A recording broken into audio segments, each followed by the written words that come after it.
Assalamualaikum warahmatullahi wabarakatuh. Assalamualaikum warahmatullahi wabarakatuh.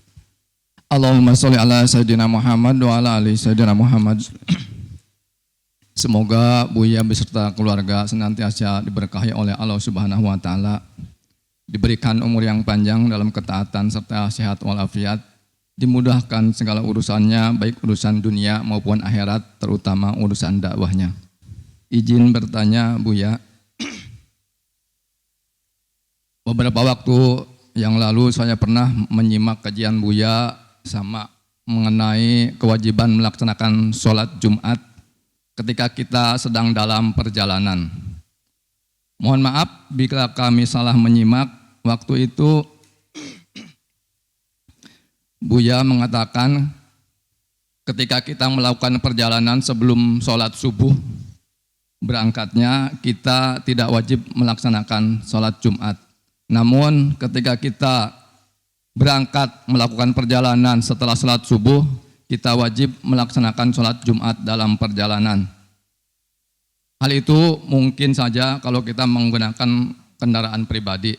Namun ketika kita mungkin naik kendaraan umum seperti kereta atau bis, ketika waktu Jumatan kita masih dalam perjalanan dan tidak mungkin bis atau kereta itu berhenti, saya mohon penjelasannya, apa kita masih wajib melaksanakan Jumat atau bisa diganti dengan sholat duhur?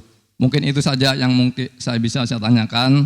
Terima kasih atas jawabannya. Wassalamualaikum warahmatullahi wabarakatuh. Waalaikumsalam warahmatullahi wabarakatuh. Memang betul seperti itu yang ada di dalam mazhab kita Imam Syafi'i radhiyallahu taala anhu. Tentunya biasanya kami akan berikan jawaban, tidak akan kita hadirkan mazhab lain selagi belum dibutuhkan.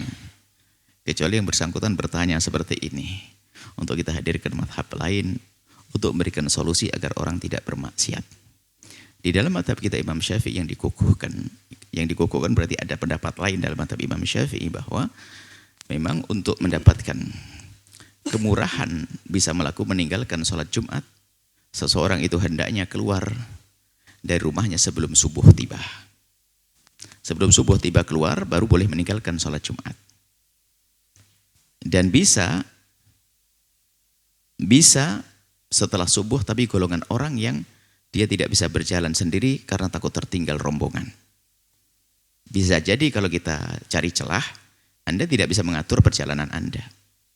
Anda ikut rombongan orang-orang yang mungkin mereka tidak wajib Jumatan, atau mungkin karena satu hajat, sehingga kalau takut tertinggal rombongan, maka kita mengikuti sehingga sampai meninggalkan sholat Jumat. Jadi ada sebabnya kita bersama rombongan yang kita tidak mungkin melakukan sholat Jumat dengan rombongan tersebut. Ya kayak tadi yang Anda sebutkan, wah ini kereta dan sebagainya. Cuman lebih mudah lagi kita akan alihkan kepada mazhab yang lain. Oh ini bukan bab main-main kok. Seperti mazhabnya Imam Ahmad dan lainnya itu tidak harus syaratnya keluar sebelum sholat subuh.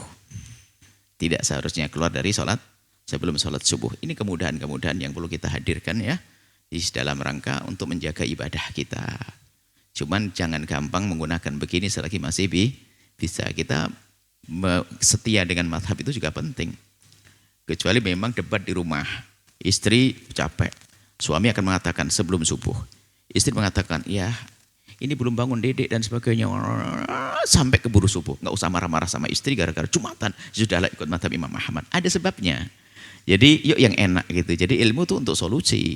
Jadi mungkin Anda seorang laki-laki gampang banget. Istri tuh nyiapin baju Anda, mandiin anak, segala macam sampai telat subuhnya kan. Itu lakinya marah-marah. Gara-gara mama sampai nggak usah marah. Sudahlah ikut mazhab yang lain. Gitu saja.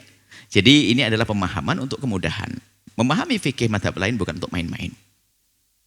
Yang menggunakannya untuk main-main tidak akan sukses beribadahnya karena biasa main-main. Tapi ini kan sebuah solusi. Keadaannya memang semacam itu. Atau sudah menyiapkan sebelum Jumat, tak taunya ya Allah harus sampai keburu subuh dan sebagainya karena persiapan belum sempurna dan sebagainya. Ya sudah. Enggak usah kita kekeh dengan madhab kita Imam Syafi'i radhiyallahu taala anhu yang pada akhirnya menjadikan sebab kegelisahan yang ada di dalamnya. Menjaga hati orang juga penting. Pun tidak melanggar keluar dari 4 madhab kok. Kan begitu. Jadi maksud kami adalah satu, tidak boleh kita main-main madhab. Tapi kalau ada celah untuk sebuah solusi karena permasalahan kita, bolehlah. Tentunya dengan petunjuk ulama, kayak hari ini sudah kami sampaikan dan kami nukil dari para ulama, selesai. Anda tidak usah bingung masalah seperti ini. Ya, Anda boleh keluar setelah subuh karena satu hal. Nanti ya sudahlah, meninggalkan Jumatan. Melakukan sholat duhur. Allah. Termasuk udur.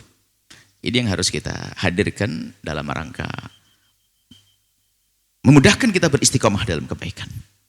Terus menghindari keributan. Ini gara-gara salah paham bisa ribut loh. Istrinya bisa dimarahi sampai besok. Sampai pulang tuh dimarahi terus. Gara-gara Jumatannya, repot kan? Cari masjid susah kan? Wah ini sudah.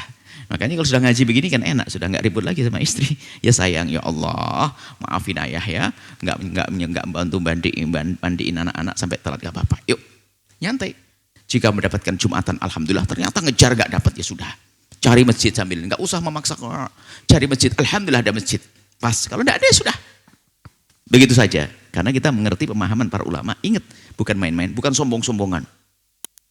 Bukan sombong-sombongan. Memahami ilmu madhab, tidak sombong-sombongan. Untuk solusi, untuk kemudahan. Itu saja. Wallahu a'lam bishawab.